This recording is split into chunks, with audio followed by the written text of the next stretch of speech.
Oiê, eu sou a Luana, eu sou arquiteta e eu gosto de criar com as minhas próprias mãos tudo aquilo que eu imagino na minha cabeça.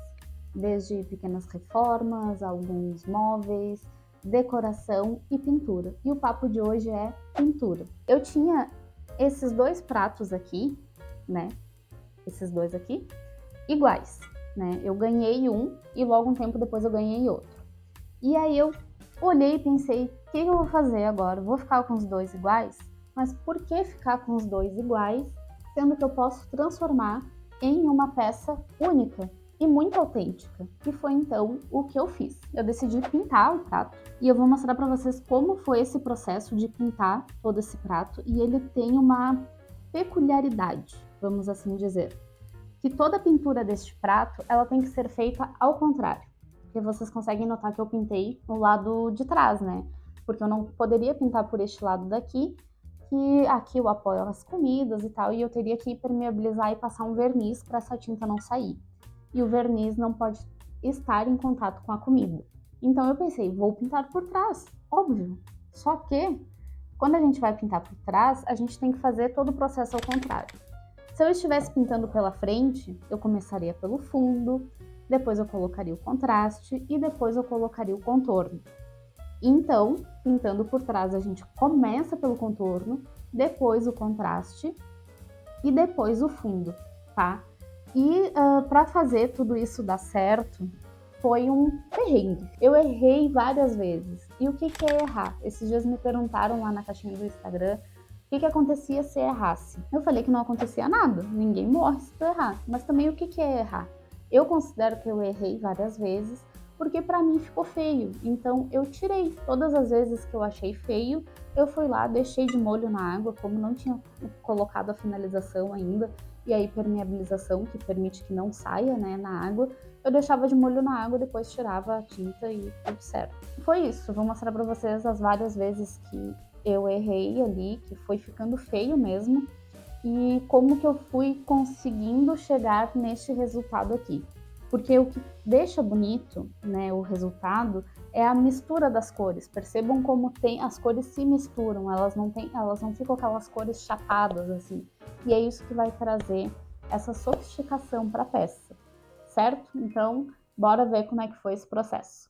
Antes de fazer qualquer coisa, eu começo procurando boas referências de peças mais sofisticadas. Eu uso o Pinterest para isso. Eu comecei bem tímida com uma caneta permanente em uns detalhes pequenos. Depois, com um pincel bem fininho e tinta acrílica, fui seguindo os desenhos do prato. Na minha cabeça não tinha como ficar ruim isso. Testei um verniz vitral amarelo ali no centro e achei que ia ficar bom, mas não curti esse efeito. Tinha pensado em usar vermelho, amarelo, azul e verde e um fundo branco. Testei antes esse branco, né? E quando eu olhei, olha só que coisa horrorosa. Mas tá bom, tirei tudo, achei umas imagens com flores rosa e laranja e decidi ir por este caminho. Antes eu não tinha colocado preenchimento nas pétalas, então eu notei que precisava isso também.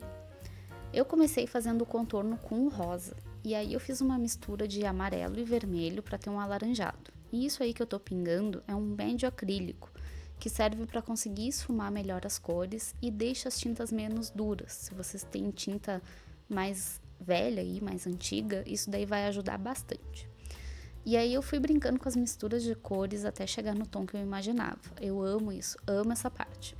Fui então preencher a pétala toda.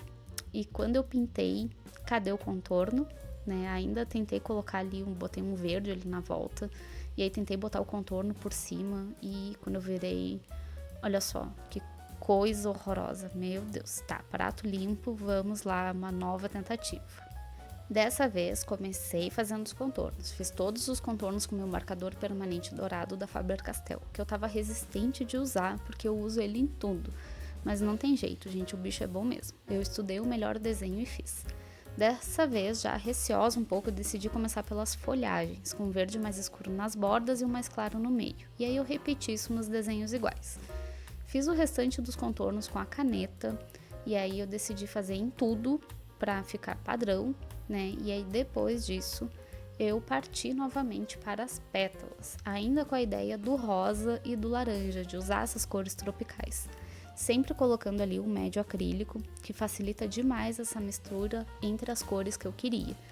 E aí eu testei pegar as cores misturadas no pincel, para dar pinceladas. E aí funcionou muito bem. Eu peguei um pouco do laranja, um pouco do rosa, assim, junto no pincel, e fui dando essas pinceladas nas pétalas. Funcionou muito bem. E aí eu fui seguindo o desenho do contorno e me lembrei que faltava o que, gente? Pelo amor de Deus, o que eu falei que a gente tem que fazer primeiro? Primeiro é o contorno, depois o contraste, depois o fundo. E aí tava faltando o contraste. Mas eu consegui salvar a tempo a ordem certa da pintura, fazendo ali com um vermelho forte. E aí, de novo, graças a Deus, deu super certo. E sempre utilizando o médio acrílico, que retarda o tempo de secagem das tintas. E aí tu consegue misturar tudo com menos pressa, sabe? Não precisa ter aquela pressa de pintar, que o médio acrílico vai facilitar bastante este processo. Perto do miolo eu queria só um laranja puro também, eu achei que ia ficar legal, então eu fiz isso primeiro. Contornei todas as pétalas com vermelho, coloquei esse laranja ali perto do miolo e depois eu preenchi tudo com rosa e com laranja. E aí eu fui vendo que já estava ficando um resultado legal, né? Bem melhor que as tentativas anteriores. E aí sempre dando aquela conferida, né, gente? Eu ia pintando e olhando ali do outro lado para ver como é que tava ficando.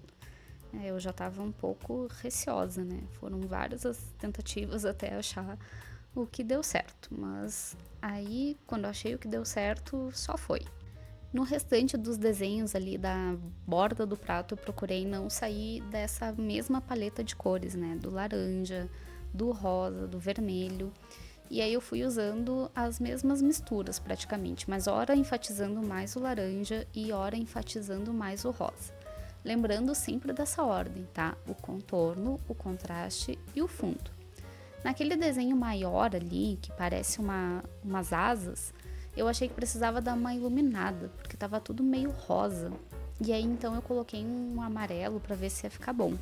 Funcionou muito bem e aí eu repeti tudo isso nos outros desenhos iguais.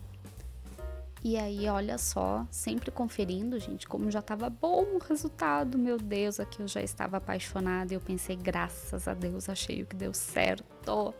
Agora é só repetir. Eu esperei secar para ir para a próxima etapa. Eu queria um contorno esfumado nas bordas do prato. Eu imaginei que iria evidenciar mais o que já estava ali pintado. Então eu peguei um marrom, sempre com meu aliado médium acrílico, e fui fazendo essa sombra na borda e na volta dos desenhos. Deu exatamente o efeito que eu queria e aqui eu fui cuidando para não ficar muito marcado. Chegou então a parte do miolo e eu tava também um pouco receosa, porque as outras tentativas ficaram escuras e eu queria este miolo mais iluminado. Então, o que a gente tem que usar para iluminar? O branco, né? Eu usei assim, ó, usei branco, amarelo, um alaranjado e marrom. E eu finalizaria tudo com um ocre por cima para evidenciar mais todas as cores. Eu pinguei uma gotinha do médio acrílico em cada cor.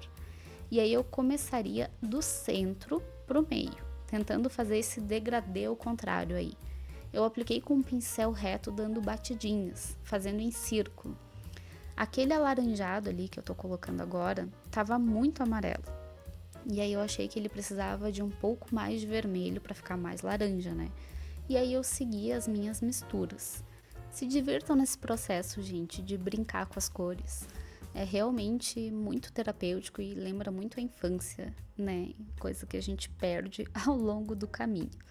Mas assim, para fazer esse miolo, eu fui cuidando para ir misturando essas cores, para não ficar aquelas cores sem a mistura entre elas, né? Para ficar esse degradê suave. E aí eu sempre ia dando um confere ali do outro lado para ver como é que tava ficando e ia ajustando o que achava que tinha que ajustar. E eu cuidei também para esse branco ficar bem no meio, tá? Porque se esse miolo ficasse torto, eu ia ter que tirar e fazer de novo, que eu não ia conseguir conviver com este troço torto, né? E aí eu ia fazendo e olhando o outro lado e vendo se estava bem misturado as cores e até um jeito que ficasse bom. Quando eu achei que ficou bom, eu parei, né? Olhei ali e eu pensei assim, tá bom, chega de mexer, senão eu vou estragar. E aí, tá vendo que ele ficou um pouco transparente, né? Aí eu esperei secar bem isso aí para passar o ocre este por cima, que quando passa esse ocre aí em cima, ele dá essa evidenciada nas cores do miolo. Depois de seco, eu vou passar esse areia, aí vocês vão ver, em todo o prato, tá? Pra aí sim evidenciar tudo isso que já foi feito. Ó, aí tava seco, bem seco, o ocre já tinha passado aquele ocre ali no miolo, e olha só como já tava bonito, meu Deus, nem acreditava que eu tava conseguindo chegar no resultado que eu tinha esperado. Conferi ali de novo se tava seco, e aí comecei a passar esse areia com um rolinho. Eu optei por usar o rolinho para não ficar marcado, que o pincel pode ficar um pouco marcado. E a tinta tava um pouco dura, tá? E aí eu coloquei água na tinta para deixar ela mais maleável, que fica bem melhor para usar o rolinho. Depois que eu coloquei água, aí sim fluiu.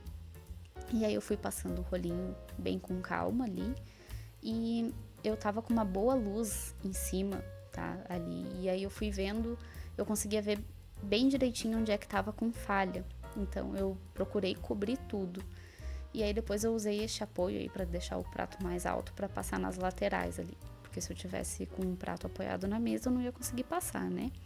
E aí eu ia vendo onde é que tinha falha, e eu esperei secar para ver se precisava mais de mão. Eu passei 3 no total, e depois de seco eu fui fazer este acabamento da borda de novo com o meu marcador permanente esse. Essa caneta tem 2 pontas, eu usei a mais grossa para fazer isso, e eu acho que deu toda a diferença. Ficou bem mais sofisticado. Com a tinta bem seca, eu fui passar o impermeabilizante, que é essa goma laca aí, que seca rapidinho. Aí depois eu passei o verniz vitral. Tanto um quanto o outro dá para passar com um pincel de cerdas largas, que nem esse que eu usei aí. E esse é o resultado, gente. Uma peça com identidade e a exclusividade do feito à mão. Se vocês gostaram, se inscrevam no canal para ver mais transformações em decoração. Deixem seu like e o seu comentário também. Beijos! Até o próximo vídeo.